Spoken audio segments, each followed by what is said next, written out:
Have you ever found yourself in situations where something feels off in your relationships?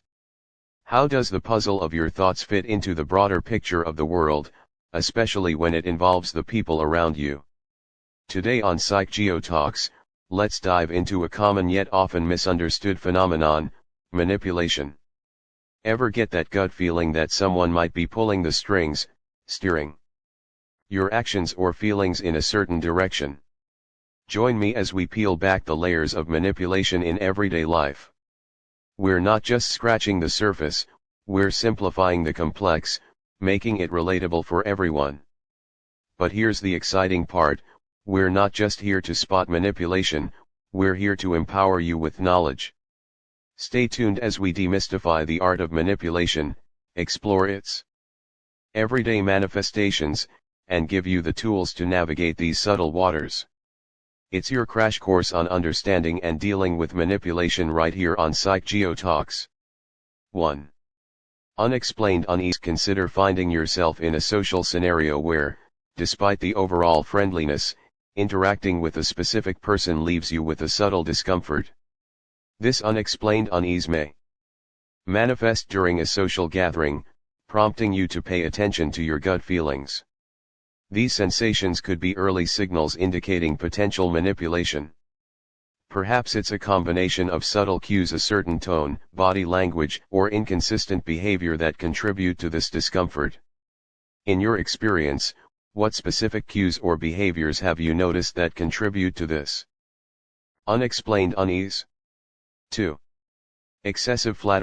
Picture a situation where someone consistently praised you, using phrases like "you're the smartest person I know," even after routine conversations. Reflect on how this made you feel. Did it boost your confidence or trigger skepticism? Consider the impact of such excessive flattery beyond the immediate moment. Recognizing that this strategic use aims to build a positive image, can you recall instances where it may have influenced your compliance with future requests? Were there specific situations where the insincere praise created a sense of obligation? 3. Isolation tactics. Think about encounters where a manipulator subtly suggested that your friends or family don't truly understand you. For instance, they might say, "Your family is holding you back." Reflect on how these isolation tactics impact your relationships and emotional connections. Have you ever found yourself questioning the authenticity of your close connections due to these suggestions? How might this strategy make you more reliant on the manipulator by eroding trust in your closest connections? 4. Constant criticism. Imagine being in a public setting where someone consistently pointed out your flaws and mistakes, making statements like, "You always make the same mistakes, no wonder people don't take you seriously." Reflect on the emotional toll of constant criticism. How does this ongoing negativity impact your self-esteem, and have you noticed any susceptibility to manipulation over time? In what ways has this constant critique influenced your perception of yourself and your interactions with others? 5. Emotional. Recall a situation where expressing your need for personal space resulted in someone making you feel guilty. Visualize a scenario where, after stating your desire for solitude, the manipulator responds dramatically with, "I guess I'll just be alone, then." How did this emotional guilt trip influence your choices, and did it create a dynamic where you prioritized their needs over yours? Can you think of other instances where emotional guilt trips were employed, and what impact did they have on your decision-making? 6. Lack of account. Consider how you typically respond when someone avoids taking responsibility for their mistakes by blaming others. Now, imagine a situation where a manipulator messes up a project and deflects blame, saying, "It's not my fault, they didn't follow my instructions."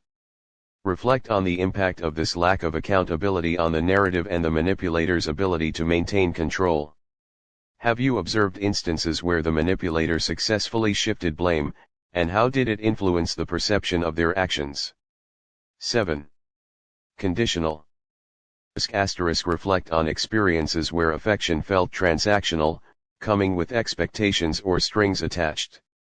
Envision someone being exceptionally affectionate when they needed a favor, saying, "You're the only one who truly understands me." How did this conditional affection impact your relationship dynamics, and in what ways did it become a strategic tool for specific outcomes? Can you recall situations where the manipulator's affection was noticeably absent when there were no immediate needs or favors involved? 8. Consider situations where your memory or perception of events was challenged. Visualize a conversation where you remembered things differently from a manipulator, and they said, "You must have misunderstood, that's not what I said." How did this gaslighting tactic create confusion and self-doubt? In what ways does it make you question your own memory and perception? Have you found strategies to counter gaslighting and maintain confidence in your understanding of events? 9. Reflect on your comfort level with others making decisions for you, extending beyond mere choices to dictate personal aspects of your lifestyle. Envision someone insisting on dictating what you wear, eat, or how you spend your free time. How does this imposition of preferences impact your autonomy, and in what ways does it create a power dynamic favoring the manipulator? Can you recall instances where this unhealthy control extended to decisions that significantly affected your personal well-being? 10.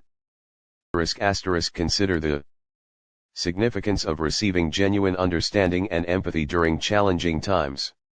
Imagine sharing your struggles, only to receive a dismissive response like, "Stop being so sensitive, others have it worse." How did this absence of genuine connection impact you, and in what ways did it make you vulnerable to potential exploitation by manipulators lacking empathy? Can you recall instances where the manipulator's lack of empathy directly contributed to the difficulty in resolving issues or conflicts? Conclusion: understanding manipulation in relationships is crucial. Trust your instincts, be alert to excessive praise, isolation attempts, and constant criticism that chips away at your confidence. Setting clear boundaries guards against emotional guilt trips and conditional affection. Stay firm when faced with gaslighting, which distorts reality. Preserve your independence to resist unhealthy control, and be cautious of those lacking genuine empathy. On PsychoGeotalks, we're here to empower you with simple insights for navigating relationships with clarity. Let's strengthen ourselves against manipulation, fostering genuine connections. Thanks for watching. If you enjoyed our discussions on the mind and the world, don't forget to subscribe. Hit the bell icon to stay updated on our latest talks. See you in the next video. Till then, stay curious, keep exploring, and never stop learning. This is PsychoGeotalks, signing off.